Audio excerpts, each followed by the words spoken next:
Well, I'm Joy Tomlinson. I moved to Scarborough from Nottingham, where I joined the church in Nottingham, what did we say, 32 years ago? 42. 42 years ago. 42 years ago. My calling that I have at the moment, which I've had, I think, for possibly nearly 20 years, is public affairs for the Scarborough ward. I have other callings as well, but this one is the one that is most challenging. When the members who had been here when the chapel was first built approached me and said that it was time to celebrate the fact that 50 years had gone by since we had this lovely chapel built in Scarborough, it was decided to form a committee, of which I was part of, particularly because of my public affairs calling. I want to be sure that the church has the right position in the area, basically, that people realise that we're just not that new church, which we're still called, incidentally, after 50 years, and that people just come and go and nobody has anything to do with us. That's not true, of course. All the members have an awful lot to do with the community around them. So as a committee we decided to do some celebrating, and several things were muted and we did different things with the members. However, the greatest thing that we concentrated on really was the commemoration service on the 16th of October. It was decided that we would invite some local dignitaries if possible. If you've ever had dealings with local dignitaries, you know how difficult that can be, as they have a very busy life. However, it was penciled in on the MP's diary last year, and also on the Mayor of Scarborough. Although at that time we didn't know who would be the Mayor, because they're replaced every year. However, the people we did have come, I think, enjoyed the whole service.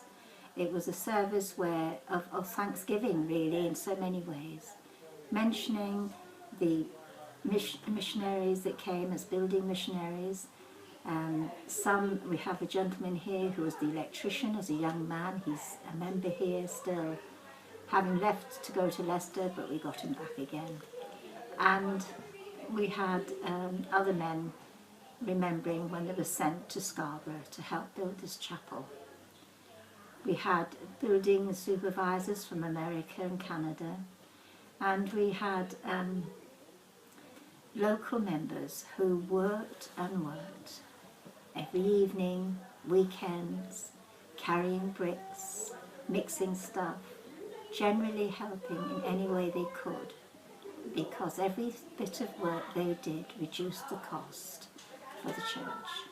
Well, of course, the first thing was that the MP, Robert Goodwill, said, "I've never been inside this building," and charged along the corridor, really interested, looking left and right to see what there was. And he said, "It's one of those things, you know, you pass it day after day, year after year." And he said, "And now I'm in." And I wanted to say, "Right, now we put the shutters down so you can't get out," but I didn't. We also had the lady from the hospice. She was very interested in what she could do for our members should they have to enter the hospice. And recently we had a member die in the hospice, and so Bishop and I did arrange later to go and see her, which we have done.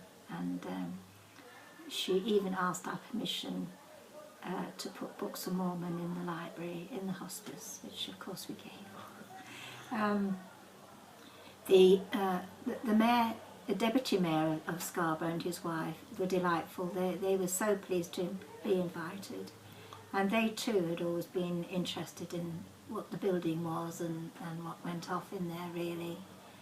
We had one of the dignitaries does not believe, and she sat and just listened all the way through and really appeared to show no interest at all. But at the end she told Bishop that she said this was the best place she'd been to, and she felt peace and she was comfortable, basically. it was nice for the members to realise that we had reached a landmark, that it was through them and their work continually that keeps this building the way it is. When you realise how far people travel, as we explained to the Mayor of Whitby, that people who live in her area come all this way to the building, and across the moors there's no mean feat, particularly in the winter. So the dignitaries were able to understand that this was a happy place, a place where people like to meet, where they like to learn, and we explained. They had a conducted tour of the building, and it was explained that we, even though we're grown-ups, have lessons, and that the children are looked after and taught as well. When we had the buffet afterwards, we were able to talk to the dignitaries and members and see how they felt about what had gone on. So many people were so happy that I think with memories you always remember the good things, and that's very, very true. And we had a message sent from a missionary who'd served here from many, many years ago.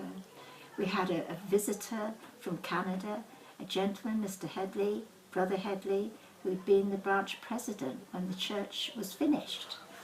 And he, can remember how grateful we were to move into this building. We had met before in what the members at that time called the chapel, which was next to an undertaker's, and the building's still there, but it was small. And to be greeted with this one was fantastic.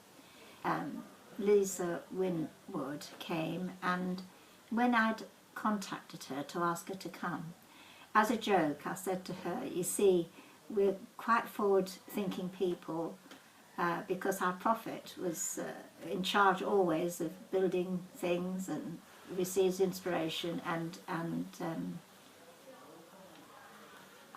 I suppose the Lord talks to him about everything.